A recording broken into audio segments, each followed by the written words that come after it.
So ngayon i-unbox, pasensya na pala kayo kung maingay kasi nag-aano si Papa na nanood ng balita, kaya kung hindi nyo ako marinig, kung hindi nyo naparinggan, tingnan nyo na lang kung paano mag-unbox, pero magsasalita pa din ako.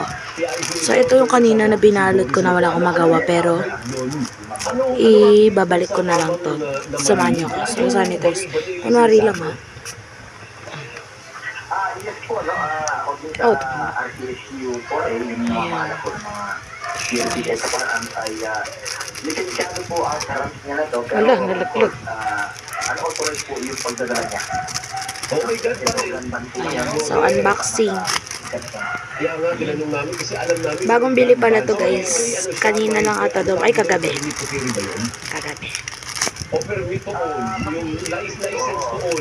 Alam ko, pwede pa itong pambalot. Pwede pa nga ni. Ayan, so ibabalik natin ito. Kasi wala lang ako magawa kanina. Ipit muna natin kasi hinahangin. Kunin natin yung lalagyan niya. Matapang eh. Alam ko meron.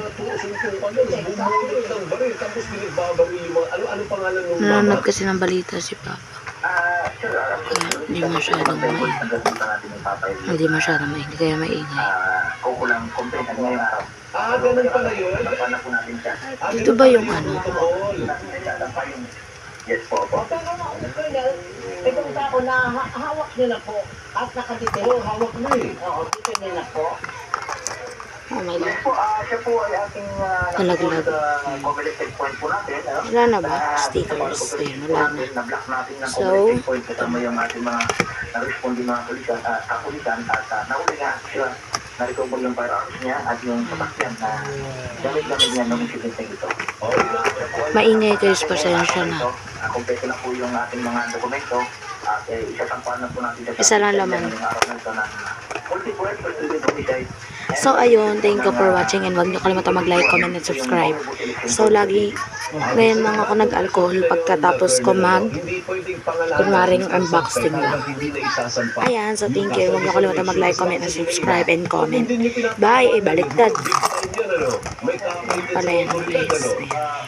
Bye!